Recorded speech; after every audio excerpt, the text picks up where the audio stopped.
One of the Big 12's best coaches, Kalani Sitake, left. And then he came back. Texas Tech, BYU, Big 12 championship. So many storylines to get to. Why isn't Utah in the big game? We'll cover it all. This is the Dose Grande Squad. You're talking ball with the Big 12 squad. From Oklahoma State to Utah, from Kansas State to BYU, from Houston to Texas Tech, it's the local experts of the Locked On Podcast Network bringing you scoops, breakdowns, and the most comprehensive preview of the upcoming Big 12 weekend. Buckle up. It's the Big 12 squad, and we have a seat for you. No hurt feelings and thin skin allowed. Squad up. You're part of the Big 12 squad. Happy Thursday night. No hurt feelings, no thin skin. It's just, I meant to kick you out of the show and have a big intro for you. Darian Gray, the mouth of the South. Indeed. Locked on Horned Frogs. Also joined by Kevin Borba, Locked on Buffs. Cody Stovall, Locked on Oklahoma State. Christian Wow, no row, Locked on Kansas State. He is 17 years old, but he's got his driver's license. Nick Maravets. You can get a 1099 as a 17-year-old, I think. He's Locked on Cyclones. And then the man who had at least 7 NFL players in the starting 11 on the offense, but missed a bowl game, Cameron Stewart, Locked on Baylor. Chris Level, there he is, the consummate professional, the all-star journalist, covers Texas Tech with Locked on Red Raiders. Locked on Texas Tech is Chris Level. They're going to the Big 12 championship. Level, let's start with you. Kalani Sitake left BYU and then unleft BYU. You're the journalist of the group. Any thoughts here? Yeah, when you have leverage, use it. Amen.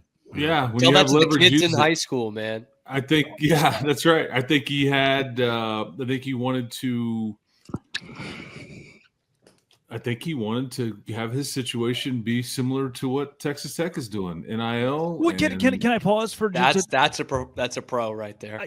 That's a pro. Yes, he wants to be closer to Texas Tech. I think everybody does here. $7 million for Joey is not that many $1 million if Lane is signing 13 and Penn State was offering 11. Why is it only $7 million?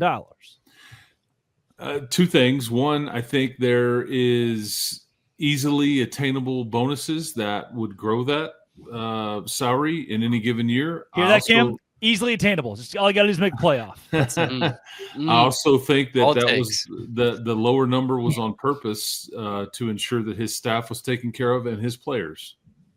Okay, they're getting 10 to 15 million for NIL as well. Like they're.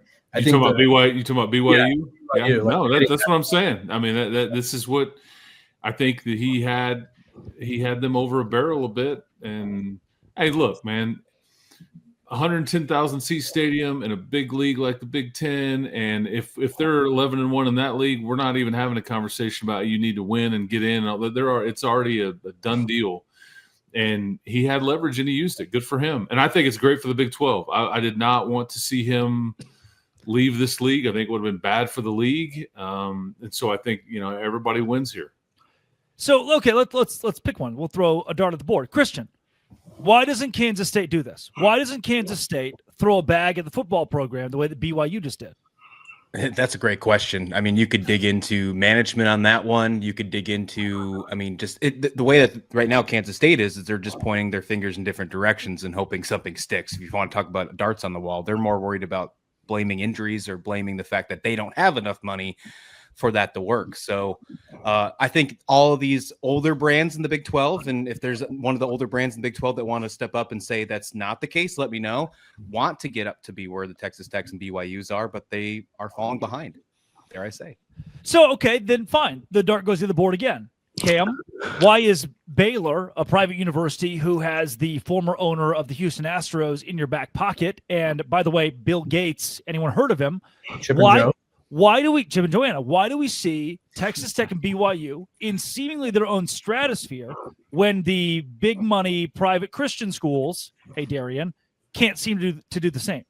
Yeah, I mean, like, this isn't even shade, but like you can ask TCU the same thing.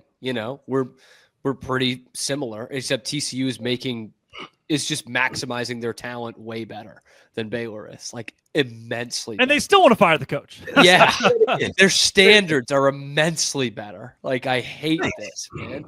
And honestly, I can't believe I didn't think about this till now, but this whole time we've done the squad show, I could have just stolen everybody's takes and used them the day before this came out. So then it would look like they were stealing my takes.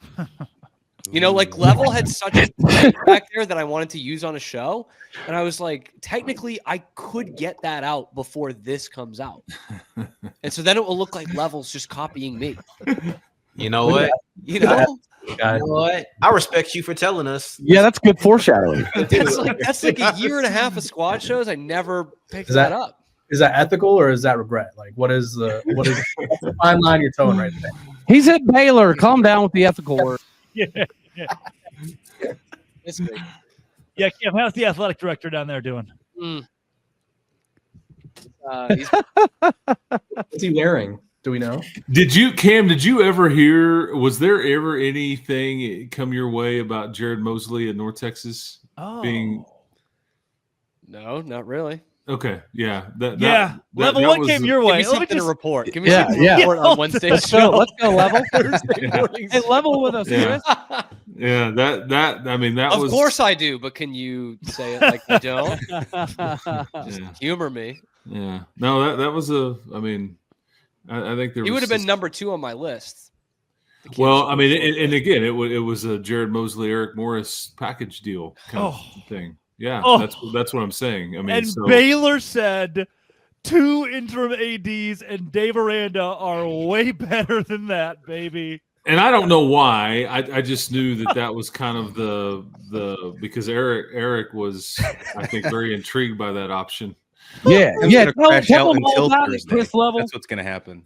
Tell him about it, baby. Yeah. So, Anyway, but that's not what happened.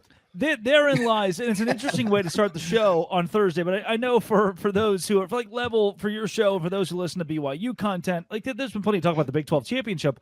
I genuinely want to know what is keeping, and I think this is what the squad show's for, is to go past the big headline for the week and the hit.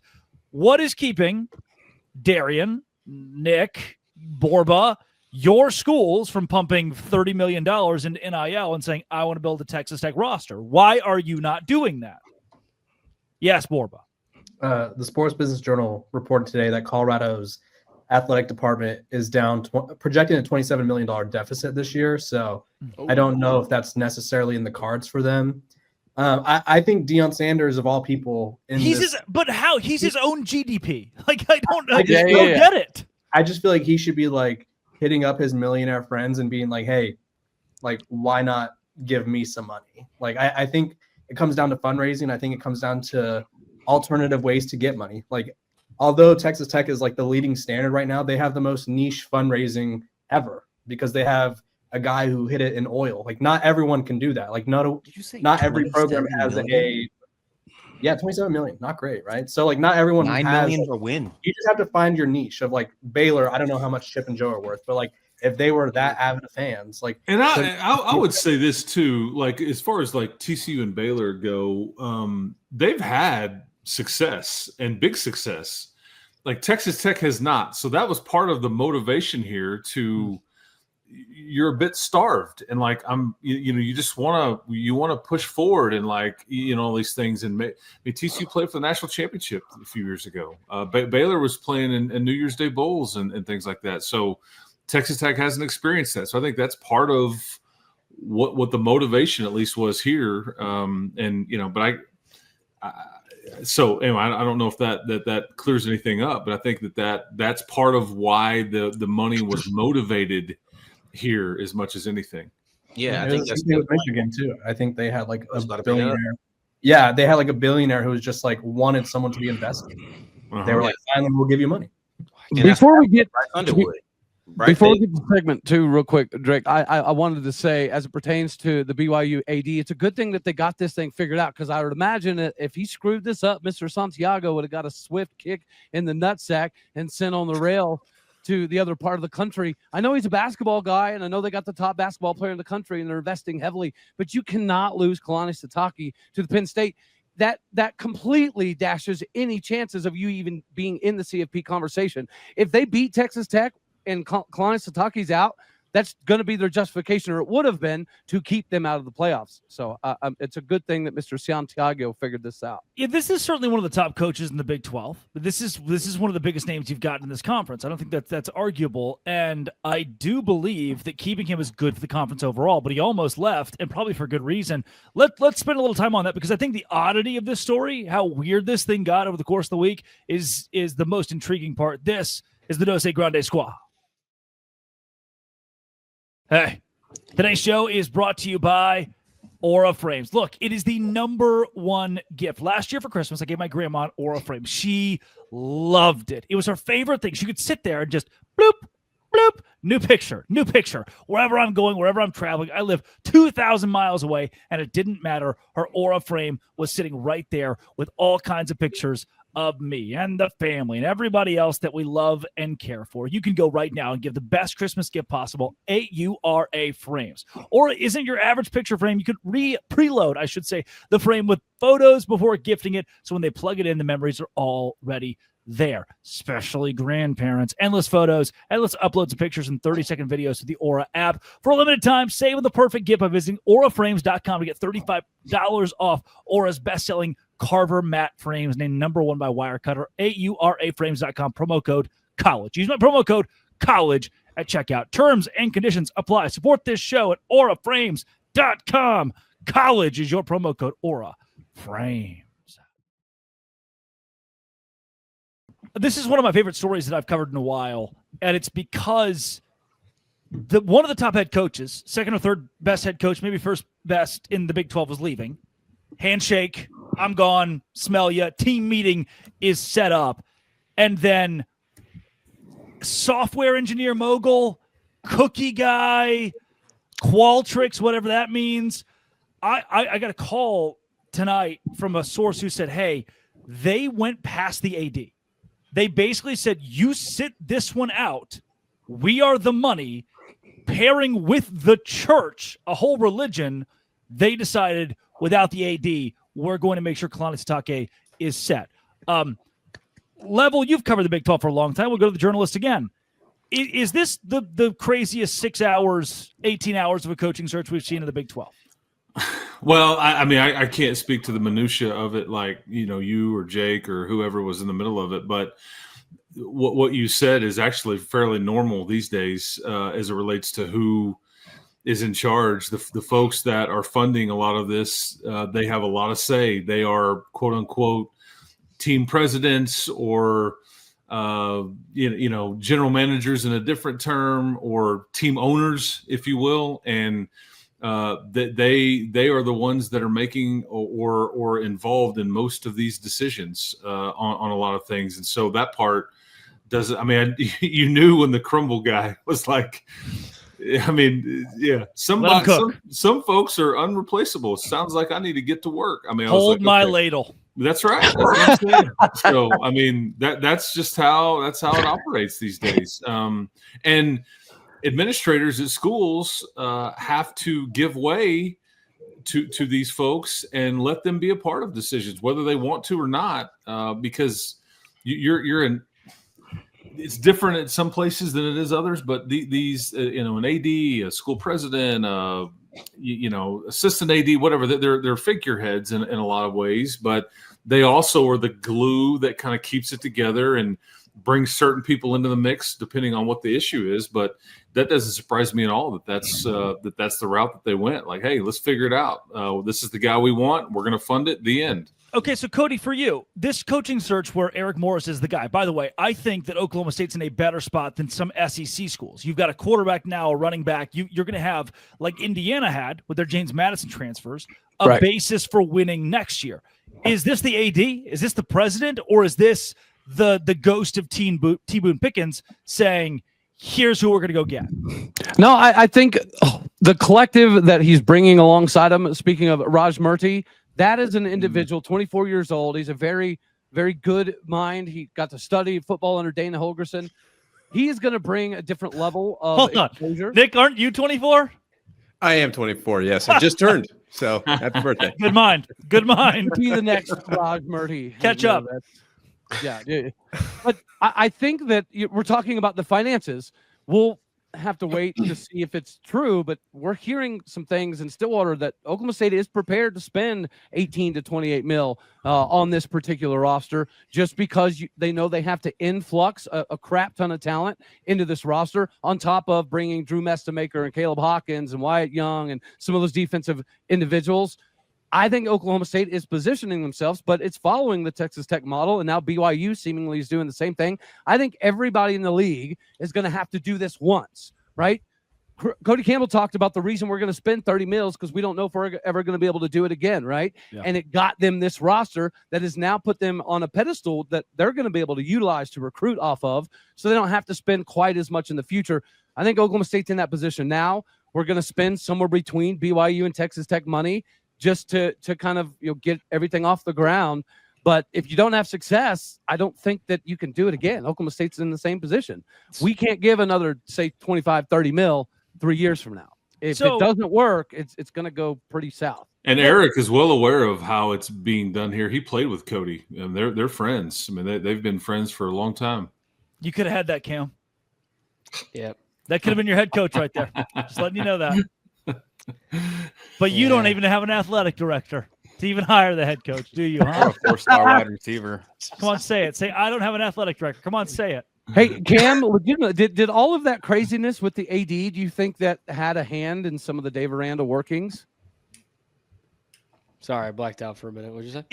If I said your hair looks nice. Some people are. I know that's not true. Cam, if some people are, a little more careful with their marriage, is Dave Aranda fired? Yes.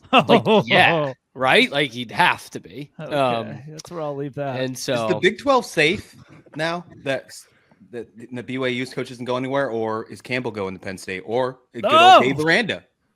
I thought Campbell was going to Arkansas. Campbell's going to Virginia Tech. Yeah, it's not going anywhere. I know Christian would be devastated if Chris Kleiman ever left Kansas State. And it would hurt my feelings. Jerome Tang with him. Yeah, if Matt Wells was promoted to head coach, it would hurt my feelings very much. Yes. Oh, my Lanta. That's the Chris level experience right there. Before we get to the final segment, Level, not Level, Borba, let's go to you with the same question I given Level and Sobal here. So we've seen this kind of investment, right? And we've seen the AD passed over in situations. Your head coach is separate the university here. Like, your head coach is his own entity, his own thing, his own GDP. You can't fire him. You can't get rid of him. Unless he leaves, you're stuck for better or worse. Yeah, I think that's the hard part with the Deion Sanders experiment is when it goes right, it's great, right? Everyone's watching. You're on national television every week. Even this year, they were nationally televised every week, and they haven't won a game in over a month. Shout out Nick.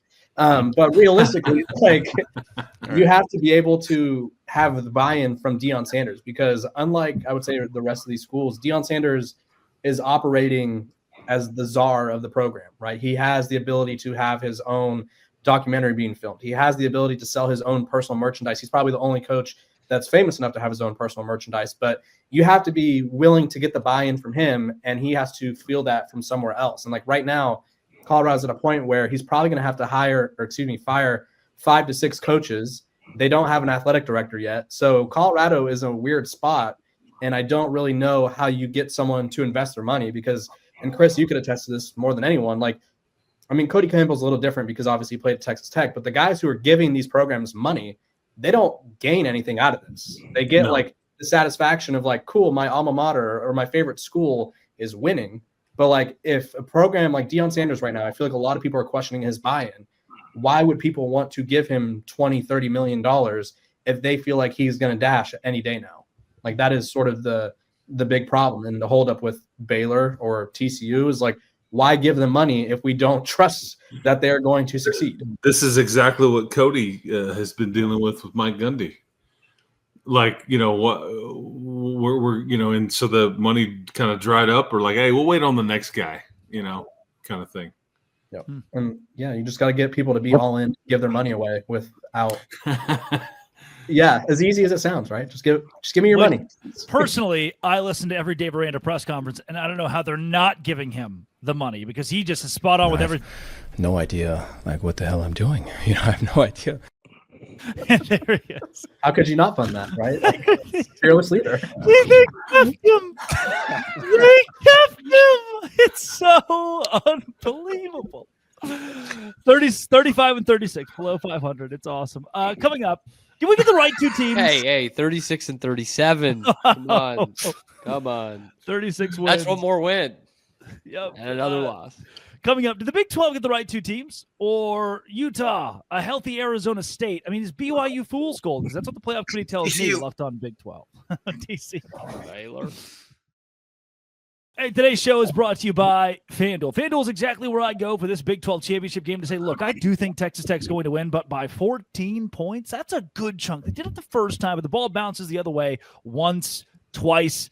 14 is a lot. So I'm going to go to FanDuel. I'm going to go plus 14 for BYU. Texas Tech wins by 7 or 10 or 3, but BYU covers. And with NFL being here as well, the Sundays move fast. The Saturdays are still moving fast, and FanDuel makes it so exciting. Live spreads, money lines, and they all adjust instantly. Player props update as guys heat up, or your prayer props if you're a BYU fan. You can bet next touchdown scores, drive results, totals, and more if you want to be the right and in the right now. FanDuel.com. Place your NFL live bets all season long. FanDuel, the game moves fast, and so can you. FanDuel is the exact place to go right now. FanDuel, you can play right now.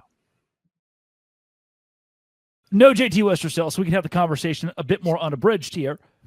Do you want me to take my hat off so it feels like JT's here? You're getting close. I've seen the hairline, and it's not. If that's dissing JT, that's dissing myself as well. It's Can we get a not hairline great. review? Come on, do it. Show him. Only when Baylor gets another flip. Oh. Should we just wait till tomorrow to record this? I think. Well, yeah, I don't even know if you need to wait that long. Yeah, it's the sign of recession at Baylor is having a punter who's up for the Ray Guy Award. Recession. That's just the ultimate. I think was it 20 years ago? Sepulveda. Daniel Sepulveda. They That's go a what? Super Bowl champion you're talking about. Like right? 2-10, but he wins the Ray Guy Award. He's punter of the year. He was unbelievable. And this year Baylor's this he was close like their only All-American for like a decade. to the Ray Guy Award again for punter of the year. It's just it's the sign of the economy. And it might be another decade before they have another All-American. Yeah, if we're being honest, it probably will be. Dave Riddle was one guy in the NFL from Baylor. Sick. Did we get it right? Because the playoff committee would say no. Did the Big 12 get it right with BYU being here? Or is this a virtue of playing teams the right time with an easy schedule, with a downtrending Cincinnati or downtrending TCU or ebbing and flowing schools? Is BYU the right product to have in the Big 12 championship? Christian, absolutely. They should have been in it last year too. They're 22-3 over the last 2 years. They're 22-3. I mean, I don't know what anybody would want. Christian? The scheduling part, though, is interesting. What you just said. Imagine if the Holy War was on rivalry week, how people would think differently about BYU if BYU would win last week against Utah. And Utah would be a one-loss team. They're probably both sitting around, like 8, 9, 10 range. And Utah had given up 1,000 yards rushing in the last 2 weeks. Yeah. Drake, did you reach out to Brett Yormark? Make sure he listens to this episode. I don't think Brett Yormark is going to ever listen to anything Locked On Big 12 Squad, but thank you, Cody. Sorry, go the Holy War. If the Holy War was at the end of the season and you were playing a fringe college football playoff team like Utah, who of course fell down to 15, but still fringe, instead of playing whoever they played the final week of the season, what was it, UCF? Kansas. If you would have played that instead of them, BYU, BYU. You would have thought differently. You would have thought differently about BYU just a little bit more in the eyes of the committee. Recency bias is a huge thing. We all know that. So the risk that the Big 12 takes, and here's where I do see what Brett Yormark's trying to do, is if you play a rivalry week, then this weekend of the year, you would either disqualify BYU or Utah. You would kick one of the two out of contention for an at-large. If you play them with 4 weeks to go, they now have the opportunity, as Utah was on its way to doing and then fell apart, to beat teams by 40. And what have you done for me lately? Each of these teams has won 3 straight, 4 straight, and that loss is a mulligan. We can, because we treat a lot of SEC losses. So if you build a rivalry week, you can do what you just did to A&M, kick them out of the SEC championship and disqualify them from an opportunity to have a bye in the playoff. And honestly, if BYU wins, there's a chance A&M no longer hosts a college football playoff game either. But did it actually work? Because Utah got beat by BYU, and then every game afterwards, they averaged 51 points a game, and they're still nowhere to be found in that 12-team playoff. Yeah. Yeah, I think you need the rivalry week established, and recency bias is the most important thing in the college football playoff. I don't really care what anyone says. Like they adjusted a lot of the teams. They put Texas over Vanderbilt, right? They made sure to sort of go back and correct mistakes that they made in the past weeks. So had we had that game this past week, like Christian said, BYU probably gets in because this isn't a two-bid league. Like there's a lot that needs to happen. I think El Gato joined us for a second. Sorry. I got so upset about Iowa being at 23. That's it. That's the first time he talked. That's the first time he talked. 10-1. You're having 10-1 BYU against 10-1 Utah the final week of the season. The winner of that's probably getting in the college football playoffs, at least. In the top 10. What if the probably Big 12 passing Notre Dame? What if the Big 12 did their rivalry week the same week the SEC plays the Cream Puffs? Or maybe you just don't have rivalry week in Dublin. Right. Let's start there. What if Maybe help, made it a point to play the best G5 teams? So that way you have like schedule a James Madison, a Boise State, a North Texas year in and year out for each one of these teams. So that way you hang that win on the board. I feel like level. Boise State, we could get a package deal there.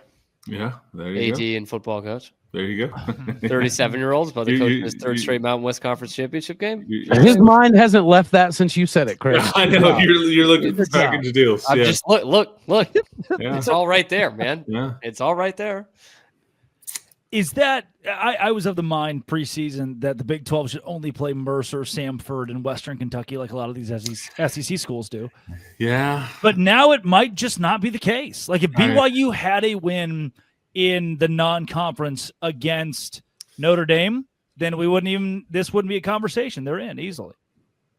Well, I think if they play on rivalry week in the Holy War, that it does accentuate the point that they probably get in as well because the recency bias matters, and we need that marketability in the Big 12. And we're what never happened going to that Notre Dame BYU game?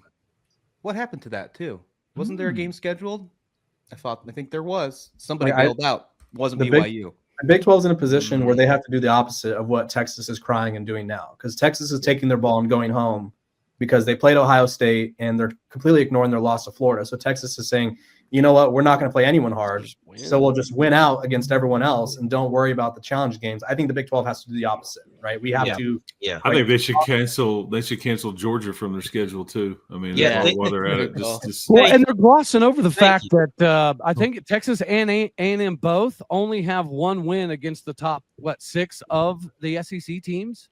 So their biggest wins are against the bottom half of the conference. It's crazy. Whereas BYU, their first Texas A&M's first 5 SEC wins were against all SEC coaches that were fired this year. Yeah, that is nuts. And then BYU loses to Tech. I haven't thought. Yeah, I haven't really thought about it. Like BYU played a tougher Big 12 schedule than Texas Tech, and their only loss did they was to Texas Tech. Yeah, I mean, like. Okay, yeah, you got to fill me in there. So that's where that BYU played more 8-win teams, more 7-8-win teams than Texas Tech did. Okay, so Utah, Arizona State, Arizona, either of them. Yeah, Houston. Yeah, I don't. You got to factor in. I mean, I know who Texas Tech played. I don't. Yeah. Anyway, but you got beat by 22. What do you want me to do? No doubt. So BYU loses to Texas Tech, but if you say you play a better or worse or comparable, right around what Texas Tech did, if you want to go there before we pull it up, and your losses to Texas Tech. Texas Tech's losses to Arizona State, who's outside the top 25. I think Tech we with gave a backup Tech, quarterback on the road, no doubt. And so we gave Tech a mulligan, right? We gave Tech the hey, you're still a national championship caliber team. We're going to overlook this. You're number 4 in the country. But this other team who has one loss in the same conference, and your one loss is to a much better team on the road. Yeah, we don't give them any respect at all. Like one gets a mulligan, the other. Points of margin of victory or whatever. Margin of victory, excuse me. BYU. Yeah, that's the scary thing here is that Texas Tech has, I think Hunter Yurachek he said that on the deal earlier in the week that I think you've beaten everybody by at least 20 points and it's an average of 35 points. And so if you're not doing that though, you're probably in a similar boat to BYU. You know, Yeah. and that's not a good You think? precedent for the Big 12 to be in. I'll be honest with you. Your Which is 11 exactly wins. what Yeah. you guys were saying, like schedule harder opponents. I've actually flipped the other way. I think you go like the Indiana route, play a bunch of cream puffs and beat them by 80, and everyone thinks you're really good because they haven't been proven that they're not. So you can't say, well, they lost to so and so because they didn't lose. They just played nobodies. I just don't I want to think let me throw some. Different conference. they're the same, Let me though. throw this. Right? out. Yes, in conference you can't fight Oh. that. But my point. No, I'm saying Who's- it's a who's the different Ohio conference. State, We don't though? get the benefits. Who's Yeah. the Ohio Oh, State? agreed. Darren, what do you got there? Yeah, Darren. Who's the Ohio State? Because yes, Indiana is able to schedule these cream puffs, but then you point to the Ohio State victory, and I do think that Right. that allows them to have a little bit of room. You know, like I want to real quick jump on Texas because everybody's saying, "Oh, well, we just won't schedule Ohio State," and I think Level brought it up. You're skipping over the fact that you got beat bad by Georgia. You just want to disregard the Florida win, but here's the other part that people are disregarding.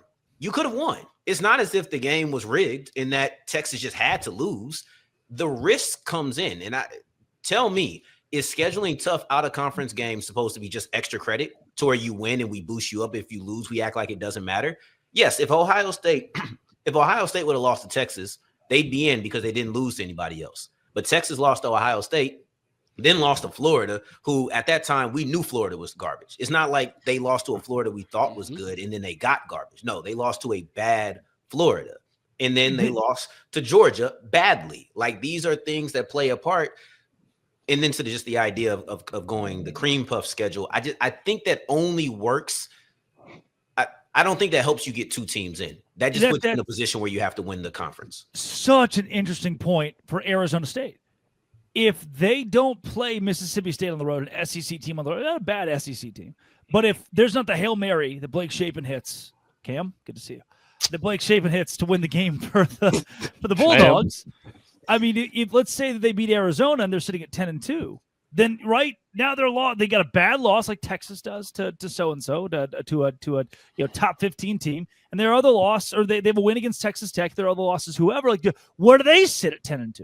Right, I think there's always going to be the Big 12 bias that keeps. There's something about the Big 12 logo that even if your strength of record, which the SEC screamed for last year, BYU is like number 6 in the country. And like some of these SEC teams, like see this Ohio State game for Texas, this is their 9th conference game. They're only playing 8 conference games. I mean, go look at the rest of their non-conference schedule. It's a joke. UTEP, St. Houston, San Jose State. I mean, Also, change your schedule up. Play the harder teams later in the year because we all know that week 1 of college football is the most useless week in college football because we think teams are we thought Florida State was back.